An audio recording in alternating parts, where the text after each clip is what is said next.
Good morning, good afternoon, good evening.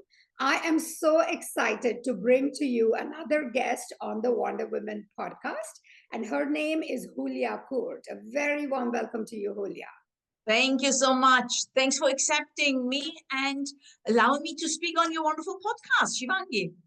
I am so excited to have this conversation with you, Julia. On this podcast, I am bringing amazing women like you who are high skilled immigrant women who moved from various countries to what we call as the global north, so mainly to Western Europe and to the US. And the idea is really to share your story, share your journey, and to be able to inspire people because God knows we really need this inspiration in especially in today's anti-DEI backlash that we have seen. So Hulya, I know that you have done a phenomenal job. You are supporting professionals to find their calling. You are helping them to lead a fulfilling life. You are a mentor, you are a coach, you are an educator, and you're a connector. Tell me about your journey. How has your journey to where you are today? Where did it start? Where are you today, and what is exciting about what you're doing today? Thank you so much. I really appreciate the wonderful and powerful introduction by you, Shivangi. How it shaped and how the journey went. Actually, as I was little, 3 months baby, I went with my family to Germany. And I grew up in Germany as a Turkish person. And that time we had lots of racism as well as I was growing up in primary school, and there I always felt alone because no one wanted to accept me and I was always on the playing ground. So I started to read a lot. And I became actually a great reader at that time. And readers and listeners and observers, I think that started even from childhood on, how to embrace the challenge, how to prove yourself, because no one wanted to play with me. I felt so introvert. And once there was in primary school a reading competition, I became first. So everyone's mind and perception changed about me. So that was one of the mega milestones I observed childhood onwards. Afterwards, migrating back again, you might will, home, Istanbul, at age of 18, completely culture shock because you've got your friends in Germany. Suddenly Turkey became a foreign country for me. So there I had to prove myself again. I had to learn again. I had to learn the language inside out. And I started my career over there. Over time, of course, it's your home country. It's easier to integrate because everyone accepts you. In the middle of my career, I got married and a kid, of course. In the meantime, I got the job offer to move to Geneva and I accepted. I arrived here as an expat, like normally everyone does, right? You come with a big corporate and you land in Switzerland. And then 20 years passed by. In the meantime, they made me redundant, the company, which is fair enough, that happens. And now I am where I am today because for me it was obvious that I'm going to create my own company. Once they made me redundant, I said, okay, that's fine. Now I want to serve. I want to serve on my own terms, on my own conditions, using my full strength, learning still, right? Because we need to learn all the time.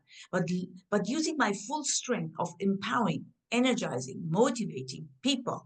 And in the past, at the corporate, people were always coming to me for mentoring. How shall I present? How shall I resolve the conflict I have in the team meeting? I want to advance, I can't. Because I navigated throughout my 32 years from a sales secretary to becoming the business admin manager, transformation manager, director, conducting and transforming lots of mega strategic projects within the company. I also was part of the steering global committee of diversity inclusion, which I created in Thomson Reuters Geneva, and also was organizing events.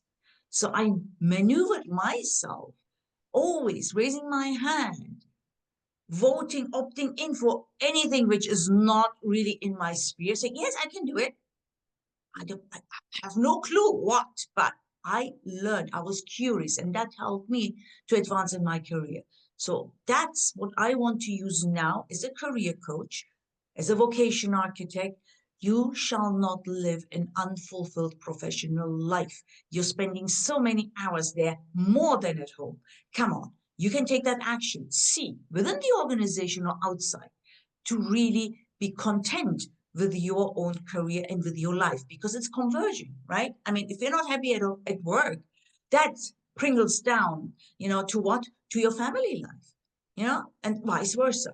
So that's what I really pledge. And this is where I am today, creating my own workshops, have the freedom, the liberty to learn, to discover, and be creative with my own journey as the CEO and founder of my own company, Inkcake, but also as an educator, also as a keynote speaker, and also as, uh, under a different capacity, empowering women in trade and in business. Wonderful, wonderful. Thanks for that. And that's really an inspiring story because what you have done is reinvented yourself several times. This is interesting that you actually went from Germany back to your home country and then to Switzerland. I'm curious, what does home mean to you now, and how has this definition of home evolved for you over time? That's a very good question I ask myself all the time. What does home mean? In the meantime, I became Swiss, and honestly, I love Switzerland. Yeah, it's great. Some people don't, some people, yes. I love the nature, I love the stability, I love the safety, I love the international environment in Geneva. That really sparks, stimulates my brain. I need to have that. At the same time, I feel home as well in Turkey. I mean, Turkey is my home country. There I've got my friends as well. There I've got as well my family, my wonderful, beloved, relationships. And I also have established a business relationship over there. So I see myself on both sides. It's like Turkish and Swiss. And I don't see why we need to always choose because in both parts, I feel home. That's beautiful. And I think I can really relate to that, right? I always say that high skilled immigrant women, which I tend to call Wonder Women, we are like bridges, and it is true that probably we are this and that, it's not really this or that, but it's really this and that. Even I feel very Swiss, and I know that in my soul I'm very Indian, right? And that's going to just stay like that. And that's beautiful. And I think especially because we start living in a world which is quite divisive, which is starting to make the stance of being this or being that. I think it's Yeah. so beautiful that we really feel like those connectors across cultures. Hulya, what is one cultural tradition or practice that came maybe from Turkey that you continue to observe and celebrate, even though you have lived here for a couple of decades now in Switzerland? Absolutely. We are in the face of our festive season. Ramadan has finished. Mubarak Eid el-Fitr. We call it Ramadan feast. And yesterday I was together in the morning and in the evening with my Turkish diaspora in Geneva, celebrating being together, handing over all the sweets to our little kids. That's the tradition. We call it as well sugar festival, yeah, sweet festival. So it's for the kids, but also the bigger families and friends are coming together and chatting and having and sharing a meal, and that continues, whether it's for the Ramadan or whether it's for the sacrifice feast, which comes about 40 days later. That continues for sure. And moreover, every day I cook Turkish. That's it. Yeah, that's it. So no Swiss food, it's going to be Turkish with the beans and the stews and so on and so forth, and with my burek and everything else. So that continues for sure. And you might say this is crazy. I don't like too much TV, but in the evening I need to have my Turkish TV a bit. So some of the Turkish series, yeah, I love to watch. That gives me as well, oops, I'm in Switzerland, but here I'm watching my Turkish series, which makes me happy. Very cool, very cool. Let's go on the other side of the pond, as they say. So in Switzerland, and we talk a lot about the importance of diversity, equity, and inclusion. But it's often, the small things that make you feel as if you are really belonging in your, place of choice. In this case, Geneva, right? Um, Can you actually remember and share? Maybe it's a small but an impactful act of inclusion that you witnessed or that you were on the receiving end for.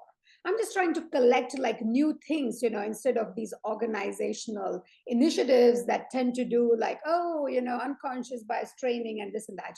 What are the small things that people can do to really make somebody feel a sense of belonging? I think it really depends on the scenario as well. But what I observed is when you start, and we're living in Geneva, that means French speaking. Yeah? And I didn't know French in the beginning. Though, as you make that effort to speak French, start the conversation in French, Mm. the counterpart immediately includes you, immediately sees the effort and makes the most to understand you and also involve you in conversations. So I think in all these little settings, because I'm not only international, but also local, because where I'm living, it's French speaking. My neighbors are French speaking. So I always have chit chats with them. I always connect. I always make a joke. Of course, time evolved. My French is now, how we will say, convivial, so really friendly. I can even conduct workshops now. And that makes a huge difference if you make that effort as well on your side. Inclusivity comes with the effort you put in to to let them feel, yes, I'm here. Mm. And I love as well being in Switzerland. When I say to them, oh, have you skied? Yes, I learned skiing here and I skied everywhere. I know the lakes, I know the thermal bath, I know Switzerland, I traveled. That makes it even for them. The impression is then, oh, she's one of us. She knows fondue, she knows Gruyere, she skied here. So this is, I think it's an interaction, again, as you said before, building bridges between cultures. We are the ones who are initiating and building it brick by brick, that culture, that bridge. And when we have that, it's not a problem to pass on the other side or on the other side of the pond. Mm. Thank you for that. Um, I'm curious, Hulya, did you discover something surprising or unexpected about yourself when you moved here? I mean, it might be in the past, it might be something more recent. Because sometimes when we leave our home settings, we discover things about us. And this might be at a level of values, it might be at the level of our experiences that maybe was, oh, that is something important to me, and that may be different than if I continue to live in my home country. Is there any such anecdote you have? Well, I guess what happens, and as you said, I migrated from my early childhood on teenager age. What I always discover in myself, and sometimes it's like, oh my God, I can't stand this. It's too much. It's too much overload, specifically culture adoption. At work, you need to prove yourself again and again and again. What I always observed is the wonderful magic of how resilient I can be and how results oriented I am. I can compartmentalize all the events. Whatever is there is there. Now, which other compartment I need to jump on now to move forward? And that's a constant observation I've got how I can manage that. Because if I'm down and I'm like, this is too much, maybe I just drop the towel. And sometimes you're at that, you just want to give up. Yeah. Surrender. Surrender. Why should it work? Come on. Yeah. Let's go back. Once I got that kind of thought process, I think the magic was there that I could see I can pick up myself because no one else will pick up yourself for yourself. So you need to do the first step. And I think that's what I observed with me, which sticks still to me. And whenever I feel down, even as an entrepreneur, it's not easy, the journey, I always remind myself, hey, you know what, girl, you can do this. Come on, pick up yourself. That's very inspiring, Julia. Do you remember a time when you received some advice? And it can be also advice that is good, but sometimes the advice actually is not good for you, right? So both ways. But I'd love for you to share a time when you took some advice, that either turned out to be really good or really bad? And what did you learn from that process? Wonderful. I mean, the advice to come to Geneva came from my previous manager based in Istanbul. I was working happily over there, but we saw the transformation of the whole customer administration moving to headquarters to Geneva. And my manager came to me, and he was very difficult manager. And he came to me and said, Hulya, you know what? You have lived in Germany and your husband in Italy. You can adopt. I would advise you to contact, and I know Charlotte Tubro, right? Via email. Everything runs under the cover, and seek to relocate over there. And I was like, what? Why? I didn't like that idea at all in the beginning. Oh my God. I mean, I had a life I built up in Istanbul and we were well off. So, okay, give me a try. After 1 week, I sent an email, and it proved to be a good advice because landing here opened up different career paths, experiences, international outreach, and here we are with becoming Swiss as well, which helps as well in terms of passport. So at that time, I didn't like the idea, but I still took it. So that was a good advice, honestly. Bad advice, though, that really related to sometimes responding and to an email in a way where you should brag and boost yourself, which did not or which was not perceived very well by the other counterpart. So I should have actually listened to my gut feeling rather than listening to that advice, which was not good at all because it just, demolished all the bridges that I built, the relationship. And sometimes you think, why did I do this? You need to trust yourself. You are who you are. And I think that's the most important thing. If it doesn't feel right, don't do it. Even if it's an advice from a senior person, someone who's experienced, that person has got their own experience, but you, who you are, if you don't believe in it, don't do it. And that's one advice that I would give to everyone, because that was not good. Yeah, I think that's really useful. I mean, I was going to ask you, what advice would you give, especially high skilled immigrant women who are making that transition? And I mean, like you and me, we've been here a couple of decades, right? But some of these women, they might be here in the first couple of years, facing a lot of challenges. I know a lot of high skilled women back in their home countries might be from best schools and might, have had a very good education or even great jobs. And then they come here and they are de-skilled, their skills and their education is not recognized. They're they start doubting themselves, Yes, right? correct. Because they have to face a lot of rejection. So I'm wondering, if I am one such woman, what would you say to me, Hulya? Because I'm not seeing the light at the end of the tunnel. Absolutely. I know that. And as a career coach, I observe this all the time with my clients, you can imagine, specifically in the diaspora I'm in. And I would advise again, yes, it's normal that you feel bad, that you have imposter syndrome. We shall accept that. We are not feeling always on top of the mountains all the time. These are emotions. Though, pick up again yourself from the ground and believe in your abilities. And the best thing that you can do is, of course, networking. We know that, right? Shivangi, that's important, networking. Wherever you see an event, go. Even if it's not related to your industry as well, just show up. Be there, be present, show your abilities, but also, as we know for a fact, create your elevator pitch. Be prepared in those networking meetings. Create your personal brand. Who are you? And take that moment as an advantage to say, who am I? What are my values? What are my life priorities, my strength, and what do I bring to the table? Like a SWOT analysis. I call it personal map.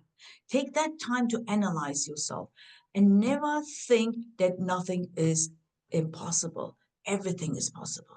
I saw so many magical journeys which ended up in wonderful success stories.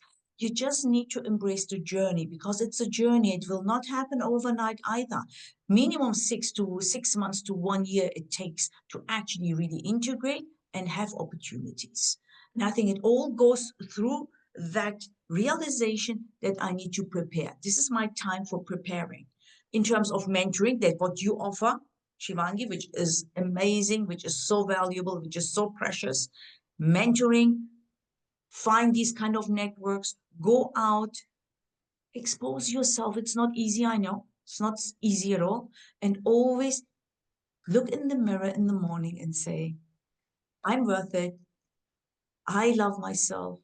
I know that I have got lots of skills, experiences, and I will have my time to shine.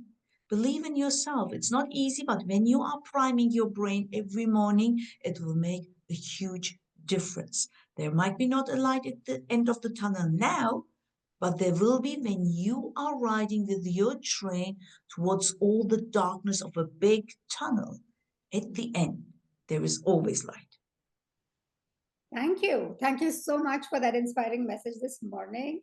I wish you a very, very good day today. And I'm looking forward to meeting you soon. It's always inspiring to have our conversations. One Thank you. last thing that you want to say, Hulya, before we close for today.